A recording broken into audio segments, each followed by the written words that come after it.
Hi, Nigel here with the Drivewire, and this is the new 2022 WRX from Subaru, and it's a very important car. Two reasons. First of all, there's going to be no STI, or at least a gas-powered one, so this is it for now.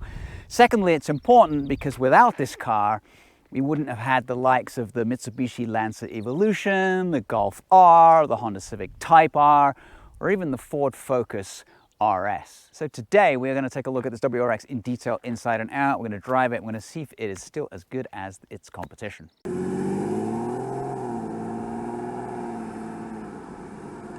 So from the outside, it definitely looks like a WRX. Lots of angles, lots of strange lumps and bumps, and it certainly is not the prettiest of looking cars in any way.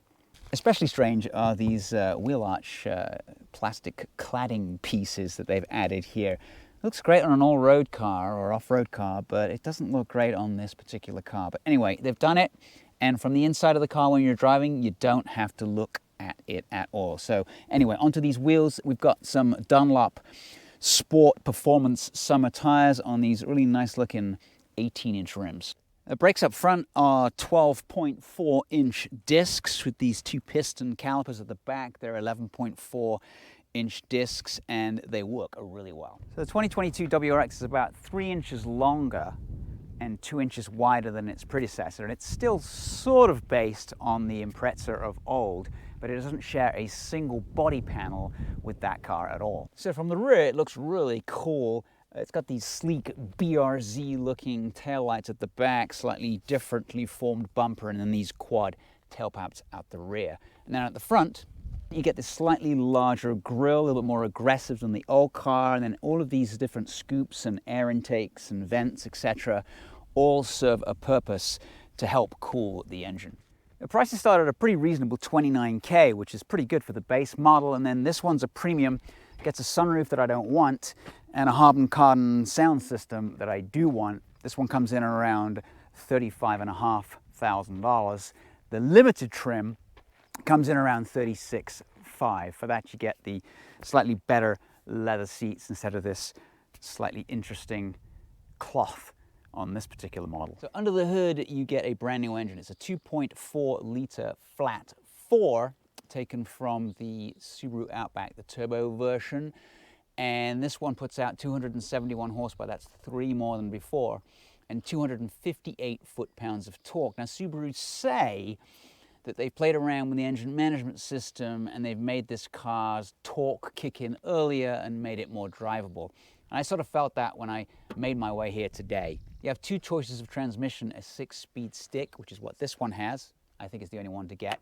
Or there's a new reprogrammed CVT, which is claimed to have sporty performance. Unfortunately, due to the chip shortage and supply chain issues, we can't get a hold of those. So they're all sticks, which for me is the best way to go. As I mentioned earlier, you get this weird cloth. It's kind of rough. It doesn't feel particularly premium, but it is what it is, and I wouldn't be spending much time in the back of this car anyway. Seats are generally comfortable. There's plenty of leg room. They're reasonably soft. There's an armrest that comes down here with a couple of cup holders. Everything seems pretty well made. You get a little bit of power, but you don't get any vents, and these seats are a little bit hot, especially on a day like today. So yeah, it's not bad. So inside, it's pretty much all business. The premium model and the base model get this sort of weird, sort of funky seat material. It's a little bit hot. I don't really like it that much, but I'd have to pay extra for the leather if I wanted to go that route. The steering wheel is a nice size. It's cut off along the bottom. The controls are easy to use. The stick is precise. And it's just a little strange to get into reverse. You got to lift the little collar and then move it back, but you don't reverse that often, so it should be fine. Got the old-fashioned parking brake, a little bit of storage in here, a couple of cup holders, and really that is all you need. So the infotainment dominates the center console here, and it's not my favorite. It's definitely an improvement over the controls that it had before, but there's no physical HVAC controls. They're sort of buried down in the system. You got to click on stuff, you got to move stuff around. It shows you what's going on with the temperature and the position of the air, AC on, off. It's fine for the music, media, radio, etc., but it isn't fine for adjusting things, turning on heated seats, etc., etc., sync. It's not my favorite, and it's a little bit slow, but that's not really the only problem in here. The issue is there's no wireless charger either. There's a 12 volt, there's the old-fashioned 3.5 and 2 USBs, but other than that, it's basically for driving. So Subaru's won 6 rally championships, of which 3 were for the manufacturer's title and 3 were for the driver's title. And so the thing that we need to do now is drive it on both regular pavement and dirt. And we are right in the middle of a really nice dirt road that we're going to try right now. A bit bumpy on this section before we get onto the dirt section of this road. But let's go. So they've definitely improved the ride. The suspension seems slightly softer, and you can tell by going over some of this rough stuff that it feels more comfortable and compliant, but that doesn't mean to say that it isn't as good in the turns. And obviously we can't drive super fast around this section, but we can create quite a lot of dust, which is what we're doing out the back.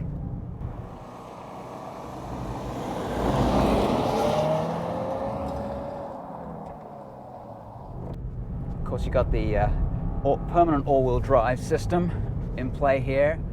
Steering is quite light, but it's very precise and quite direct.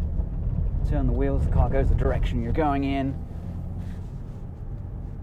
This surface is a little slippy and a little bumpy, but it's not a problem for the new WRX in any way.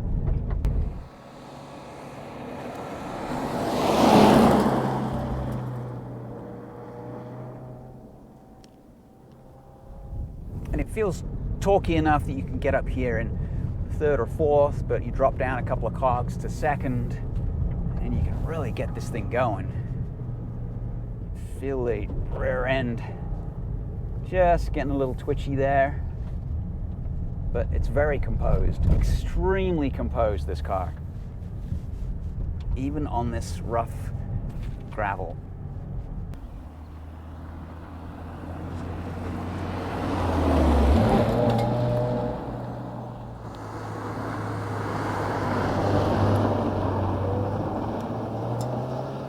Be a little careful because we don't have a spare wheel, so we don't want to get a flat up here. Boy, does this thing turn in well. Brakes are interesting. They do require quite a firm push to get some stoppage, which is good to know because there's quite a drop off down that side. Very impressed so far. Very, very nice. Onto some slightly bumpier stuff here. It's a little bit of a change of surface. It's sort of more smaller stones, DG type. Less dust, a bit more grip. But this thing does not suffer from a lack of grip.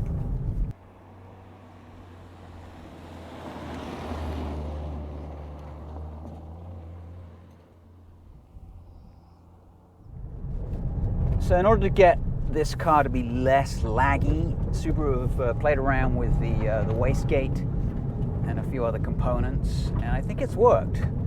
Peak torque, or torque will kick in, the peak torque band is between 2100 and 5200 RPM, but peak torque really, the way I'm driving it, anything above 3000 RPM, and this thing has got some go. Get into the upper reaches though, and it still goes, it wants to rev. Few rattles, but whatever, it's a Subaru, right? I just want to make sure we don't break it. I gotta give it back in one piece, but this is what it was built for.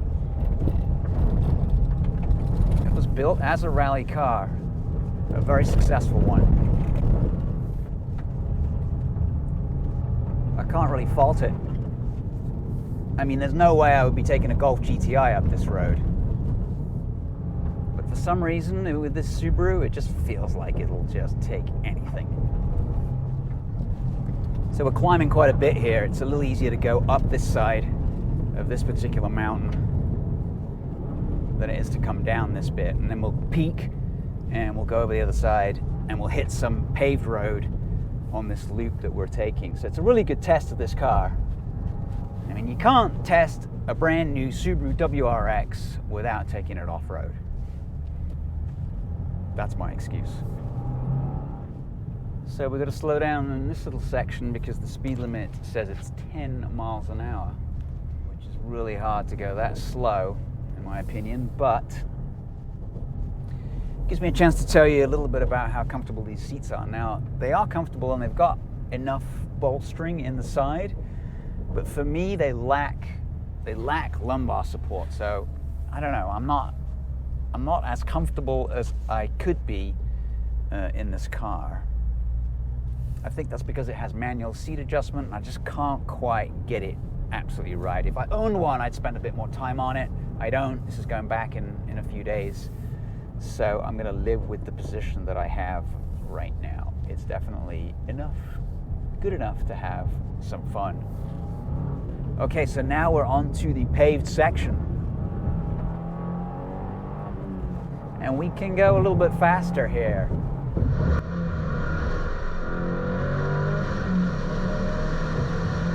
Wow, this thing is good.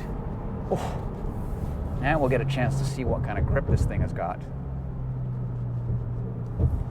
Wow, this chassis is so composed. This is like a particularly twisty section. Mind the squirrel.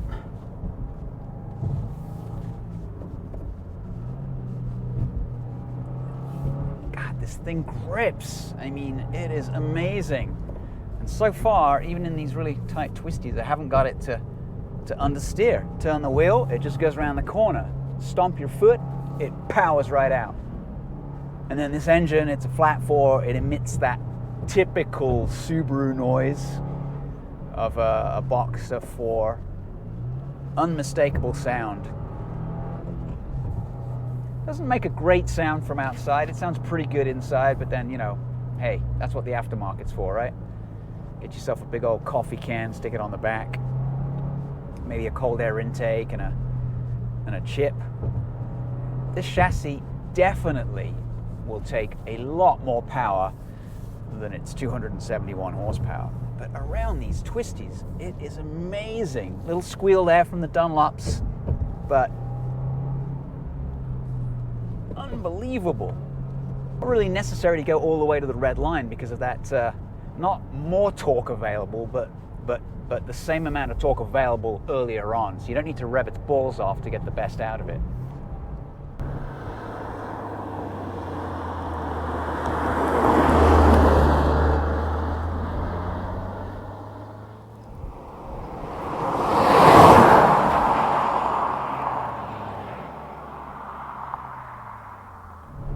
So you find yourself short shifting a little bit, and it seems to work. None of which helps my gas mileage. I'm averaging about 17 miles to the gallon, which for a small car like this is pretty abysmal.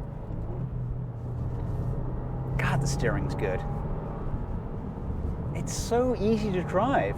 Like, there's none of that white knuckle that you get from some cars when you're trying to get near the limit. It's hard to reach this car's limits. It just simply goes around the corner. Can't fault this thing. Excellent on pavement, really good off-road. This is a damn good car.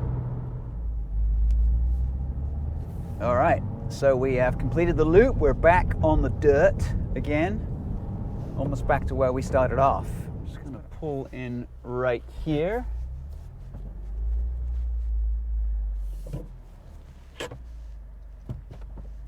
And there we go. This is a fun car, and true to its rallying heritage, is good both on pavement and on these gravel type roads. So we did a little bit of a mini rally today.